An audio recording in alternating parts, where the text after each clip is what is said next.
नमस्कार, मैं डॉक्टर स्वप्निल गौतम। आज हम बात करने जा रहे हैं एचआईवी पीड़ित महिलाओं के बारे में। उनकी समस्याओं के बारे में हम जानेंगे और उन्हें किस बातों का ध्यान रखना चाहिए। पूरे दुनिया भर में वर्ल्ड वाइड ऑलमोस्ट 50% व्यक्ति जो एचआईवी से पीड़ित हैं वो महिलाएं हैं। और ये बड़े दुख की बात है कि आज के समय में भी ये महिलाएं जो एचआईवी से पीड़ित हैं वो उचित हेल्थ केयर तक पहुंच नहीं पाते हैं। उन्हें एक साइकोलॉजिकल बैरियर रहता है, सोशल बैरियर रहता है, वो एक डिनायल के रूप में रहते हैं, घर के अंदर उनके प्रति वायलेंस का एटमॉस्फेयर रहता है और महिलाएं बहुत बार अपनी स्वास्थ्य को नजरअंदाज करते हैं, पति के, परिवार के बाकी सदस्यों, बच्चों की तरफ ध्यान ज्यादा केंद्रित करते हैं।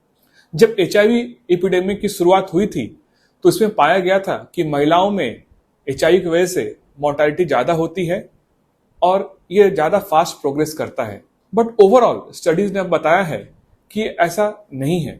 इनफैक्ट महिलाओं में वायरल लोड पुरुषों के मुताबिक एक लो लेवल पर रहता है, बट एचआईवी आगे बढ़ने की जो स्पीड होती है, जो प्रोग्रेस होता है, वो ऑलमोस्ट बराबर होता है पुरुषों के। सबसे कॉमन रीजन जिसकी वजह से महिलाएं एचआईवी से पीड़ित होती है वो है हेटेरोसेक्सुअल कॉन्टैक्ट। अगर किसी पुरुष जो एचआईवी से पीड़ित है उनके साथ अगर संपर्क बनता है तो महिलाओं को एचआईवी हो सकता है। अगर अनप्रोटेक्टेड सेक्सुअल इंटरकोर्स हो, अगर पार्टनर्स में कोई और सेक्सुअल ट्रांसमिटेड इन्फेक्शंस हो, खासकर जो अल्सर से भरा हुआ हो, या पुरुष के अंदर एचआईवी के साथ वायरल लोड एचआईवी का भी ज्यादा हो।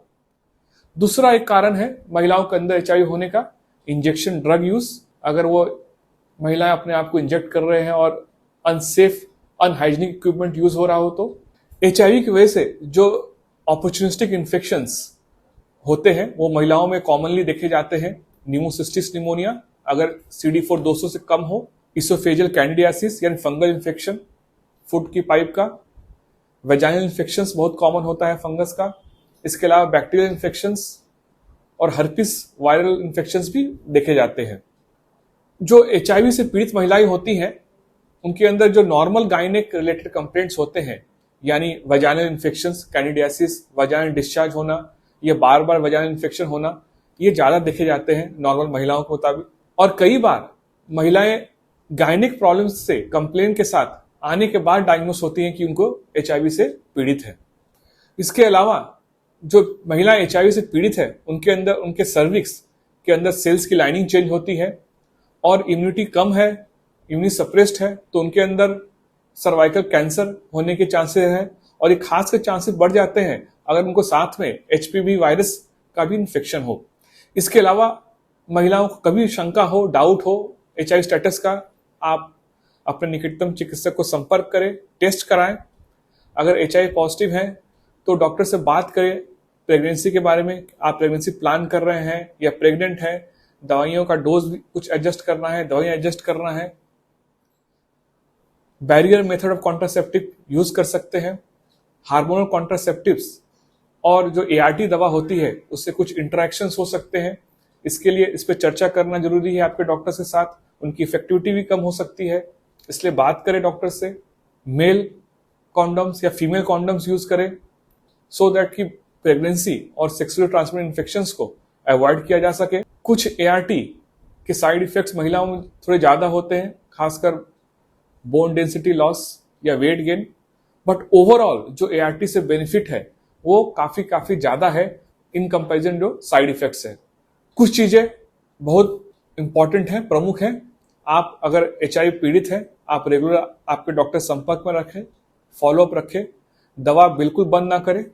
एक प्रॉपर कॉम्प्लायंस एडहेरेंस होना जरूरी है। रेगुलर सर्वाइकल कैंसर की स्क्रीनिंग कराते रहें, पैप स्मीयर कराते रहें। आपके डॉक्टर से बात करें वैक्सीनेशन के बारे में, सर्वाइकल कैंसर के एचपीवी वैक्सीन जो उपलब्ध है। इसके अलावा अपनी इम्यूनिटी को बिल्डअप करने के लिए, इन्फेक्शंस को कम रखने के लिए कुछ वैक्सीन आते हैं, उनके बारे में डॉक्टर से बात करें, जैसे इन्फ्लुएंजा वैक्सीन, फ्लू वैक्सीन जिसे कहते हैं। इसके अलावा निमोनिया वैक्सीन, निमोकोकल वैक्सीन, इस पे चर्चा करें डॉक्टर्स के साथ। और कभी भी आपको कुछ लगता है कि आपके शरीर में आपके मुताबिक सही नहीं चल रहा है या आपको अपने स्वास्थ्य के बारे में कुछ और बात करनी है, आप बेझिझक बिना शर्माए हुए डॉक्टर के पास पहुंचे और उनसे आप पूछे। एचआईवी पीड़ित महिला को रेगुलर सेक्सुअल ट्रांसमिटेड इन्फेक्शंस की स्क्रीनिंग करनी चाहिए और हर महिला को pre exposure, post exposure HIV prophylaxis के बारे में जानकारी होनी चाहिए। ये खासकर ऑब्वियसली उनके लिए है जो HIV से पीड़ित ना हो। अंत में फिर से मैं एक आग्रह करूंगा, विनती करूंगा महिलाओं से जो HIV से पीड़ित हैं कि आप अपने स्वास्थ्य पे ध्यान दें, रेगुलर दवा लें और फॉलोअप रखें डॉक्टर्स के पास। किसी कारण से आप अपने आप को सही चिकित्सा मिलने से रोके ना। अगर आपको हमारा वीडियो पसंद आ रहा है, अगर आपको लग रहा है कि हम आपकी जिंदगी को सार्थक परिवर्तन ला पा रहे हैं, सही जानकारी दे पा रहे हैं, कृपया हमारे वीडियो को लाइक करें, चैनल को सब्सक्राइब करें। कुछ भी कमेंट, कुछ भी टिप्पणी बेझिझक कमेंट बॉक्स में मेंशन करें। धन्यवाद।